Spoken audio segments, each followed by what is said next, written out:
Hey everyone, welcome to Plants and Politics. I have an update to share about one of Trump's Capitol insurrectionists. It's time for an episode of Where Are They Now? Matthew Bledsoe was arrested.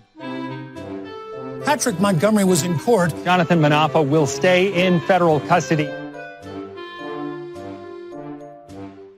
No, I don't take responsibility at all. So Traci Sunstrum is a 45-year-old New York resident. She really stood out in the crowd on January 6th. She was seen on surveillance video entering and inside the Capitol, and she was wearing American flag pants or tights. I couldn't really tell. One leg was stars, the other was stripes, and she was wearing a very green, like almost lime green jacket on top and with a Q hat. Whatever happened to trying to look inconspicuous when committing a crime? I don't know. Anyway, Sunstrum also posted on Facebook on January 6th, because of course she did. She wrote, quote, "I had a duty to my general and POTUS to be there to capture the truth. If I go to jail, I go with pride." Still, I will say Sunstrum didn't vandalize anything. She didn't commit any acts of violence at the Capitol. So she was arrested on May 19th. She was charged with the basic 4 misdemeanors: entering a restricted building or grounds, 2 counts of disorderly conduct, and 1 count of parading or demonstrating in a Capitol. She pleaded guilty in November to the parading charge, and she was looking at a maximum of 6 months in jail, up to 5 years of probation, and up to $5,000 in fines. But prosecutors were only requesting 14 days in jail. So there was a bit of a last-minute drama at her sentencing hearing because the FBI somehow obtained a recording of Sunstrum speaking with another January 6th defendant. They didn't say who it was.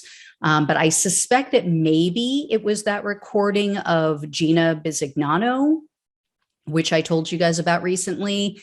Anyway, I don't know for sure, but that's just what I suspect. But the prosecutor explained that, quote, "Sunstrum's recorded comments reflected her feelings that she was backed into a corner to enter a guilty plea, that her attorney was not on her side, and that she did not have enough time to consider her November 17 plea to illegal parading, demonstrating, or picketing in a Capitol." So U.S. District Judge Christopher Cooper was overseeing Sunstrum's case, and he asked her, are you pleading guilty because you believe you're guilty, or were you pressured into doing this? So Sunstrum said, quote, "I do have remorse for how my actions were that day." So based on her answers at the hearing, the judge moved forward with this decision. Judge Cooper noted that Sunstrum was wearing a Q hat, and he questioned if she might get swept up into another conspiracy theory down the road and then act on that theory or their instructions or whatever. So Cooper made it clear, I'm not imposing a sentence based on your political views, but he said, quote, "In light of her statements for being there because of my POTUS called me to be there, it seems to me those facts warrant a period of probation or supervision to ensure that she is free from these sorts of influence going forward." Cooper also expressed concerns for this unresolved question about the split sentencing in cases. I've talked to you guys about that. And he made it clear that he believes that he has to choose between jail or probation, and that he can't impose both. So based on that belief and his concern about Sunstrum potentially falling victim to another conspiracy theory before the next election especially, he sentenced her to 30 days of home confinement and then 3 years of probation to follow, and he ordered her to pay a $500 restitution fee.